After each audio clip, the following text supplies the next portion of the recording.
Olá amigos, sejam muito bem-vindos a mais um vídeo aqui no canal.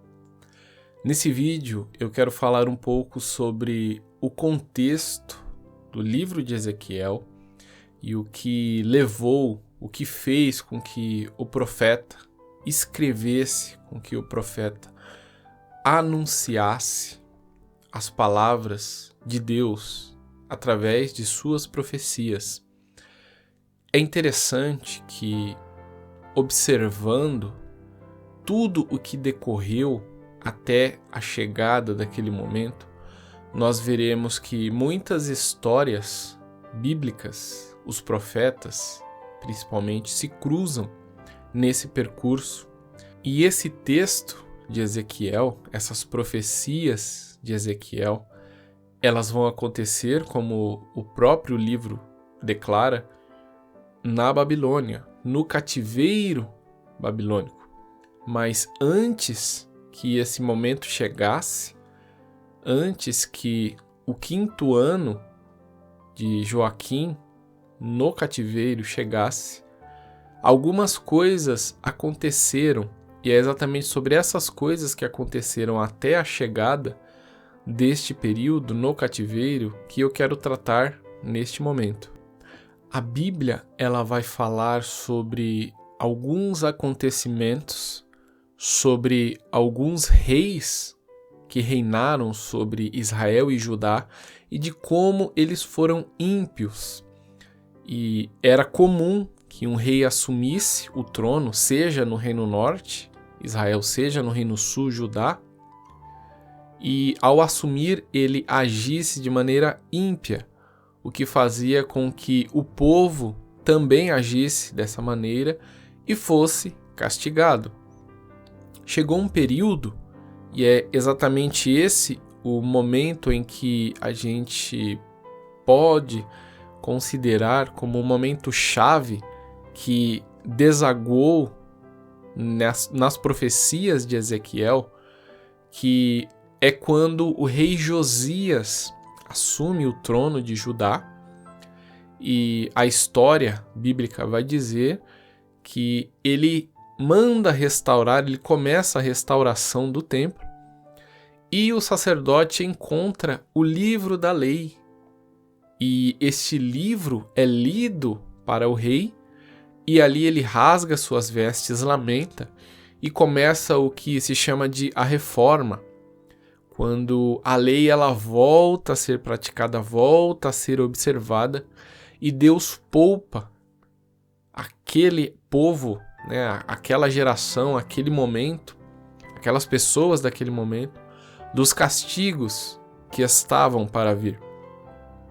E por que eu estou citando Josias? Porque é exatamente com ele, e é exatamente ele o último rei que faz as coisas, que pratica a lei de maneira pura, É o último rei que pode ser considerado como o rei puro, porque os demais foram responsáveis pelo que nós conhecemos como as deportações por intermédio de Nabucodonosor. Então, o contexto dessa profecia de Ezequiel acontece exatamente assim. Josias está reinando em Israel, então era um rei puro, um rei sincero, no sentido, pureza no sentido de sinceridade. Esse é o contexto de Judá. O contexto, fora da religião judaica, nós vemos um mundo dividido entre aqueles impérios, aquelas superpotências, aquelas 3 superpotências, o Egito, a Assíria, e um reino em ascensão, que era o Império da Babilônia, que estava avançando sobre o mundo e estava chegando à sua vez de governar, de ser o governo principal, o cabeça de ouro, como diz a profecia de Daniel. E neste momento, o rei do Egito, neste contexto de Josias, o rei do Egito, que era o rei Neco, ele parte para a batalha de Carquemes, ou Carquemes, E enquanto ele estava atravessando a região, porque o Egito ficava ao sul de Israel, enquanto a Assíria e a Babilônia ficavam ao norte de Israel, como vocês podem observar aí no mapa. E nessa travessia, Neco estava atravessando e Josias sai ao encontro dele. Ele se depara com o rei Neco e o rei diz assim para ele, segundo Flávio Joséfo, no seu livro História dos Hebreus. Ele diz para Josias que não era contra ele que ele estava marchando, mas que ele estava passando apenas pelo seu território e que ele deixasse com que ele passasse, porque do contrário ele teria que declarar guerra a Israel e a Josias, que era o rei de Judá naquela época. Quando eu digo Israel, entendam como Judá, o reino sul, porque o reino norte já havia sido deportado para a Síria. Só que Josias insiste em não permitir com que ele passasse. Então, Flávio Joséfo vai dizer que enquanto Josias animava as fileiras de soldados de Israel, como era costume dos reis daquela época, eles passavam animando para a guerra os seus soldados. A Bíblia diz que flecheiros do Egito acertam Josias, e Flávio Joséfo diz que um flecheiro lança uma flecha e fere Josias. E por causa desse ferimento ter sido tão grave, Josias faz com que o seu exército recue e o leve de volta para Jerusalém. E o rei do Egito, Neco, segue o seu caminho, obviamente, para a batalha. E a história e a Bíblia diz que o rei Josias ele morre por causa desse ferimento. E quando ele morre, isso está narrado lá em 2 Crônicas 35, do 20 ao 24. Isso acontece no ano 609, aproximadamente, antes de Cristo. E ao morrer Josias, quem assume o trono no seu lugar é o seu filho Jeoacás. E quando o rei do Egito, quando Neco volta da batalha, ele faz Jeoacás, filho de Josias, prisioneiro. E coloca no seu lugar Jeoaquim ou Eliaquim. Aqui ele chama de Jeoaquim, não é Joaquim, é Jeoaquim. E obriga Jeoaquim a pagar tributos a si. Então Israel começa a pagar tributos ao Egito a partir desse momento. E alguns anos depois que o Egito obriga Israel a pagar, obriga Judá a pagar os tributos, Nabucodonosor está avançando, está expandindo o seu território e ele obriga com que Jeoaquim pague os tributos. E ele, obviamente, ele aceita, porque do contrário, a Babilônia guerrearia contra Israel e haveria uma carnificina. Claro que eles seriam derrotados, porque Israel é um reino muito pequeno. A força de Israel está em Deus. Sem Deus, Israel não tem força, não tem número de soldados, não tem força bélica para guerrear contra esses impérios maiores. Então ele aceita pagar esses tributos, só que ele paga durante 3 anos, porque no 4º ano surge um boato de que o Egito atacaria a Babilônia. E Eliaquim, ou Jeoaquim, ele cria esperanças de que o Egito de fato atacaria e que eles poderiam vencer. E ele deixa de pagar, nesse 4º ano, ele deixa de pagar os tributos para Nabucodonosor, da Babilônia. Só que o que acontece? O Egito não parte para atacar a Babilônia. E aí, obviamente, Nabucodonosor fica muito bravo e ele vai até Jeoaquim, que o recebe.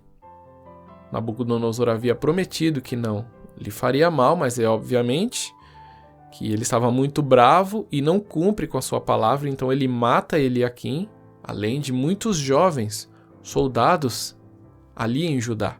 E isso está ali em 2 Reis, capítulo 24, 1 e 2.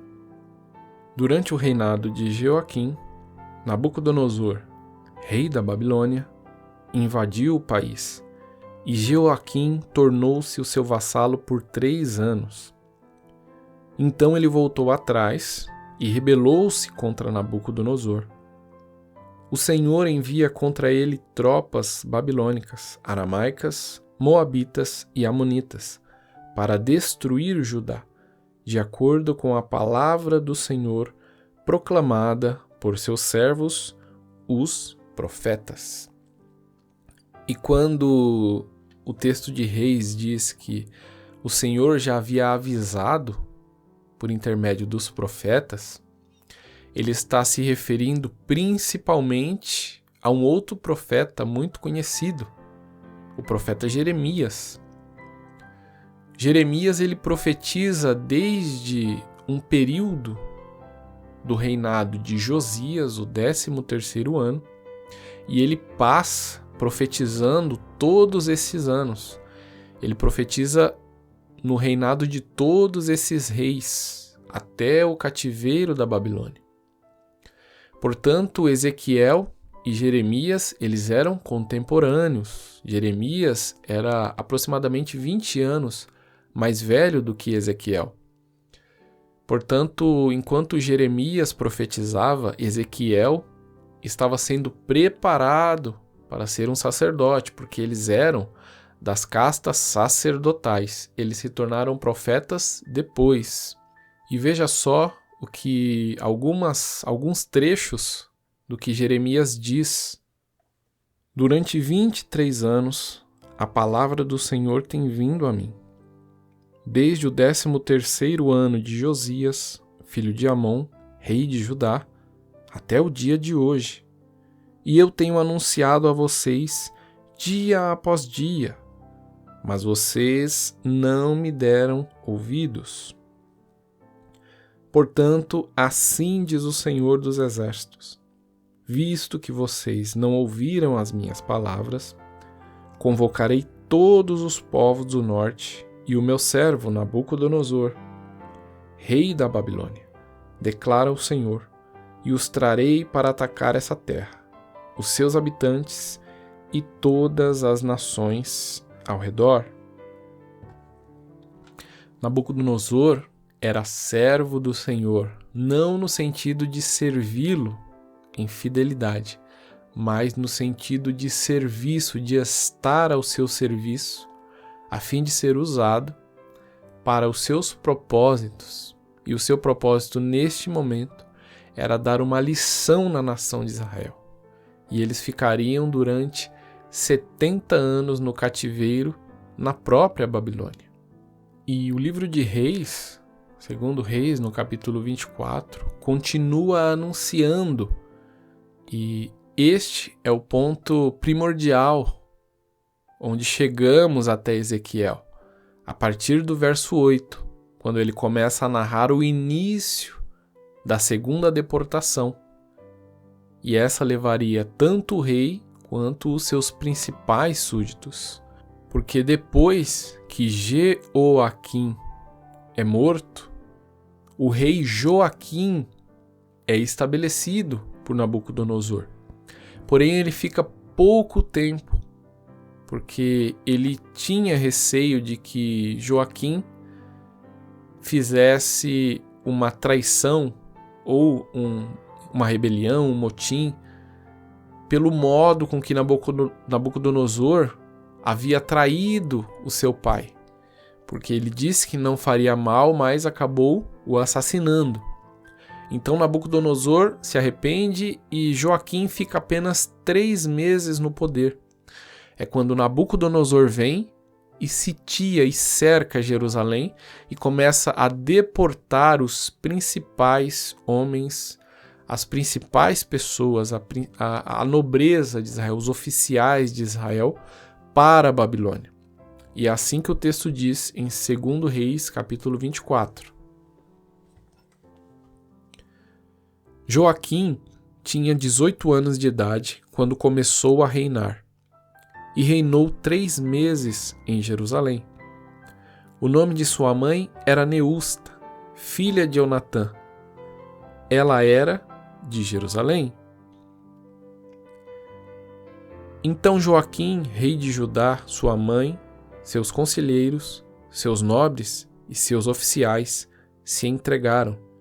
Todos se renderam a Nabucodonosor. No 8º ano do reinado do rei da Babilônia, Nabucodonosor levou Joaquim como prisioneiro, conforme o Senhor tinha declarado.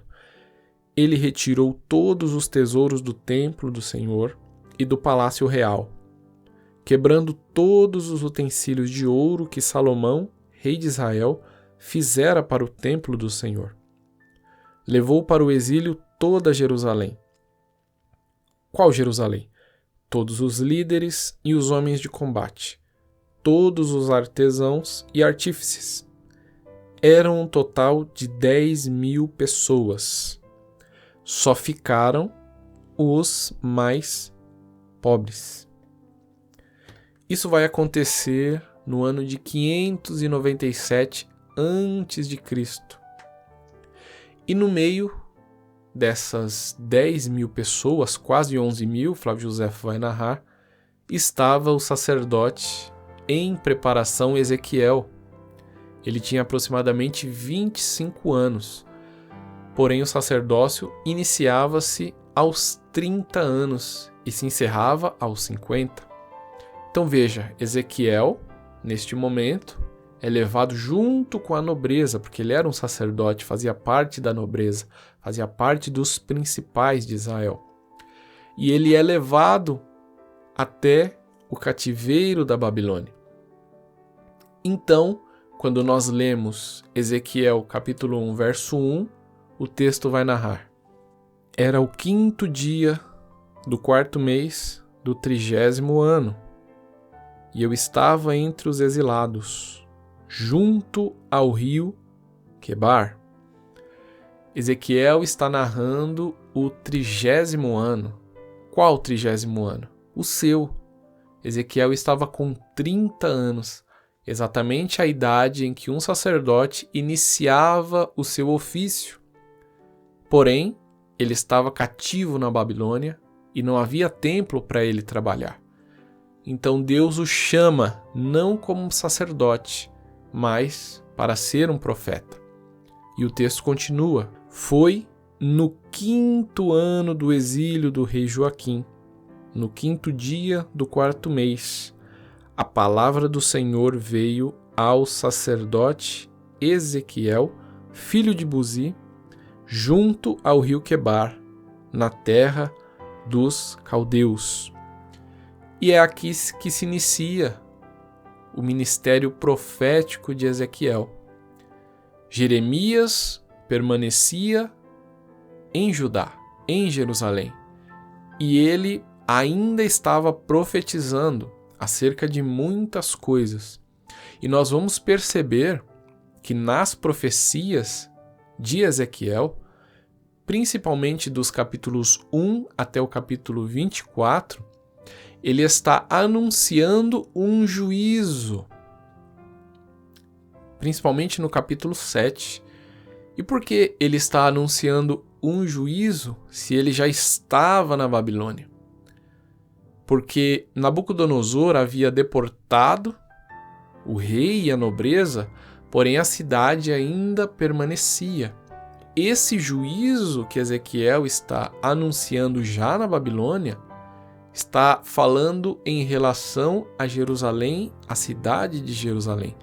E isso vai acontecer aproximadamente 11 anos após a primeira deportação em 597, que é no ano 586, quando Nabucodonosor sitia Jerusalém e destrói a cidade. E é exatamente estes os anúncios que Ezequiel vai fazer. É por isso que é importante a gente compreender todo esse contexto, para que a gente chegue nas profecias de Ezequiel e entenda sobre o que ele está falando. E a partir do verso 24, veja só, ele vai narrar este último ato, essa última ação de Nabucodonosor, invadindo Jerusalém e destruindo a cidade.